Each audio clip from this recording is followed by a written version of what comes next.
Good evening. Welcome to South Asia Newsline. I'm Jaishankar.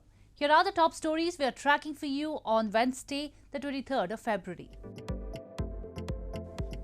India's foreign minister says willing to make investments in forex-starved Sri Lanka. Pakistan still epicenter of terrorism. Eye-washing FATF reveals think tank report. And silent international recognition of Afghan government underway, says Taliban leader Haqqani. And now for all the details.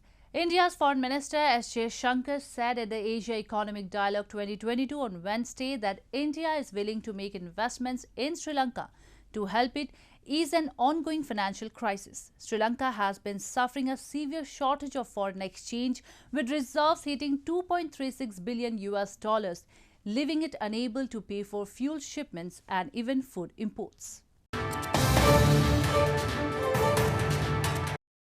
India's Foreign Minister S. Jaishankar, speaking during the Asia Economic Dialogue 2022 on Wednesday, said that the country is willing to make investments in Sri Lanka to help it ease an ongoing financial crisis.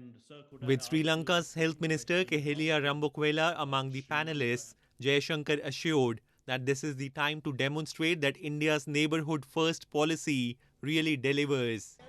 Sri Lanka has been suffering a severe shortage of foreign exchange, with reserves hitting $2.36 billion, leading to widespread power cuts in recent days after being left unable to pay for fuel shipments. The island nation has to also repay about $4 billion in debt repayments this year. Earlier this month, Sri Lanka had also signed a $500 million credit line with India to import fuel. This is the time for us to demonstrate that neighborhood first really delivers, not just in terms of lines of credit, but also in terms of investments.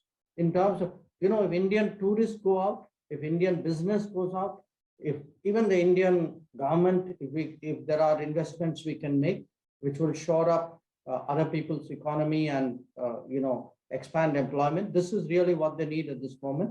And I can assure them that India will rise to that occasion. Sri Lanka's energy minister on Wednesday said the country has paid $35.3 million for a 40,000 tons diesel shipment, seeking to stave off rolling power cuts. Long queues of vehicles were witnessed at petrol stations after the power regulator on Tuesday announced hours-long load shedding this week to conserve fuel stock. The country of 22 million people requires about 4,000 tons of diesel every day to run multiple thermal power plants. India's most populous Uttar Pradesh state underwent polling for the fourth phase on Wednesday for several key seats in the ongoing assembly polls. Elections in the state are being held in 7 phases and will conclude on March 7. Hindu-Muslim disputes are often used for political gains in the state. However, anti-incumbency and discontent farmer protest in its stronghold of western Uttar Pradesh are also expected to be a factor in the elections for Prime Minister Narendra Modi's ruling BJP. Polling for the fourth phase of the ongoing assembly elections in India's most populous Uttar Pradesh state, spread across 59 constituencies in 9 districts, was held on Wednesday. Uttar Pradesh is witnessing a multi-cornered contest with India's ruling BJP, Bharatiya Janata Party, Samajwadi Party, Rashtriya Lok Dal Alliance and the Bahujan Samaj Party and Congress as principal contenders. People were seen outside polling stations casting their votes to elect their leaders.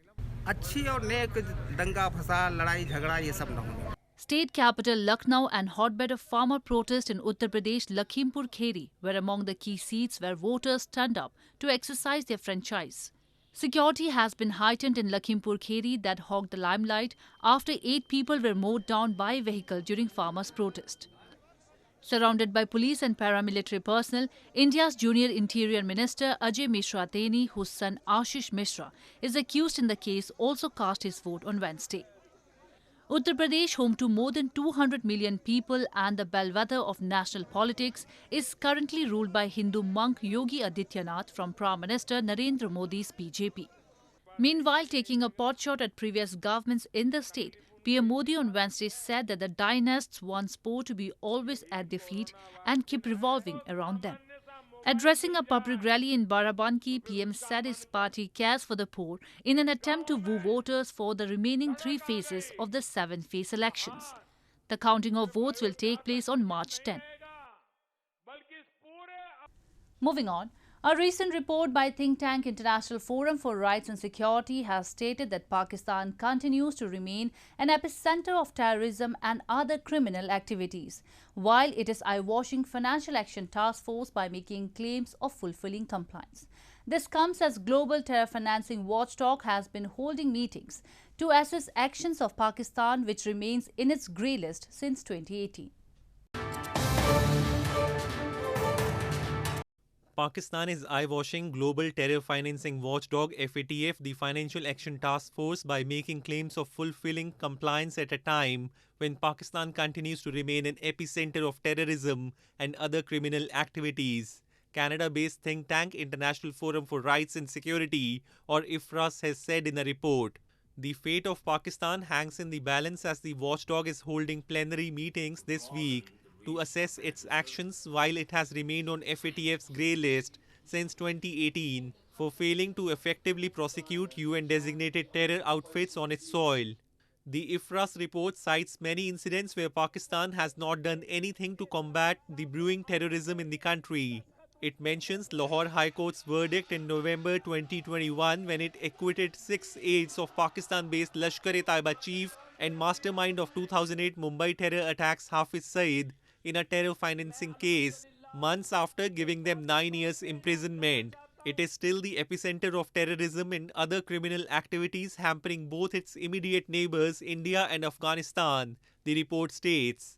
This past weekend, scores of Afghan, Pashtun and Baloch dissidents in exile also held a demonstration outside FATF headquarters in Paris and highlighted Pakistan's role in terror sponsoring and demanded the watchdog to blacklist the country.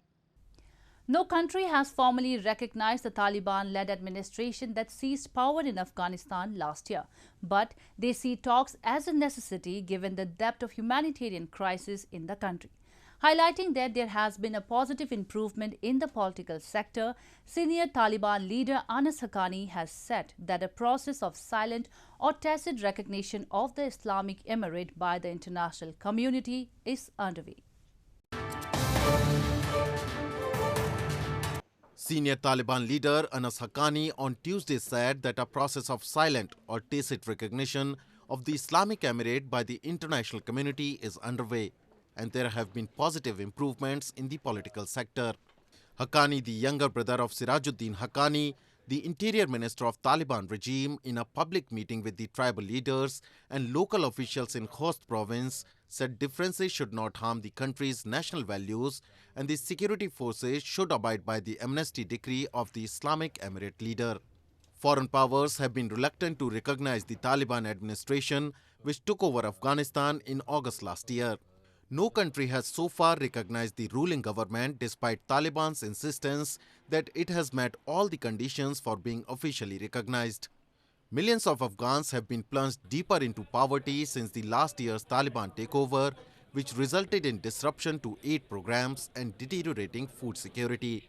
Hard-won gains in women's rights over the last 2 decades have been quickly reversed, and reports from international rights experts and labor organizations in recent weeks painted a bleak picture for female employment and access to public space.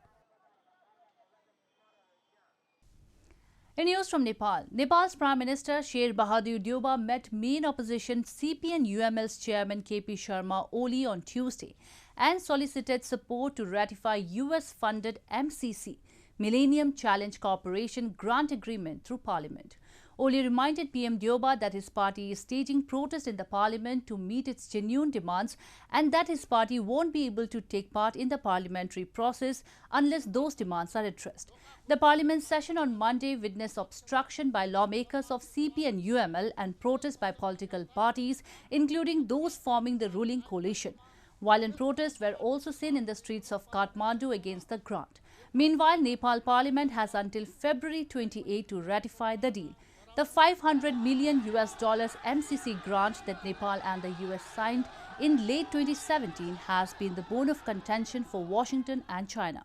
Opponents say that the agreement would undermine local laws and that Nepal would not have sufficient oversight over the board directing projects. Piles of garbage has accumulated on roads of Nepal's Kathmandu Valley after locals living near the Sisdole landfill site have barred vehicles to dump waste for the past 10 days, demanding the government to upgrade a section of a highway. The littered waste is giving rise to a foul smell and poses health threat. Piles of garbage has accumulated around the roadsides in parts of Nepal's Kathmandu Valley after locals living near the Sisdole landfill site have barred vehicles from entering the area to dump waste for the past 10 days. Residents along the Pasang-Lamo highway have blocked the roads to the landfill site, claiming that the government has not implemented. Residents along the Pasang-Lamo highway have blocked the roads to the landfill site, claiming that the government has not implemented the agreement to blacktop a section of the highway as per an agreement. The littered piles of garbage dumped by household shops, hotels and businesses in urban areas is giving rise to a foul smell. फोहोर त सबैभन्दा प्रमुख कारण नै यो फोहोर हो हैन फोहोरले त सिधै रोग मानव शरीरमै असर गर्छ हैन अब सडकमा यसरी काठमाडौँ राजधानी जस्तो ठाउँमा हैन यस्तो फोहोर देख्नु त एकदम अशोभनीय देखिन्छ नि त. Locals lamented the authorities have failed to resolve the issue and instead requested them to manage trash from their homes. The Kathmandu metropolitan city generates over 500 tons of waste daily, while the valley generates double that amount. Reports suggest around 200 vehicles transport garbage every day to Sisdole from the Kathmandu Valley. Indian teen grandmaster Rameshbabu Praggnanandhaa, who defeated world champion Magnus Carlsen in the Airthings Masters chess tournament this week, has said that the achievement has given him tremendous self-belief. Although he missed out a spot in the quarterfinals of the online rapid chess tournament, he is being lauded worldwide for his achievement that has added another feather in his cap. Indian teen grandmaster Rameshbabu Praggnanandhaa from southern Tamil Nadu state has been among the elite in chess since 2013. However, the 16-year-old has stunned all after defeating world number 1 champion Magnus Carlsen this week in the ongoing Airthings Masters chess tournament. After India's 5-time world chess champion Vishwanathan Anand, Rameshbabu is the sole player to have defeated Carlsen. He said that beating Magnus has given him a tremendous self-belief and the achievement was a result of sheer hard work and strategy. Yeah, it was very hard because the game also starts at 3 a.m. in the early morning, and I also prepared for it by sleeping every day, changing my routine to adjust to the schedule, and I think it really worked out. And I was also working hard in chess terms also, and I was happy in general to win. It gives me huge confidence.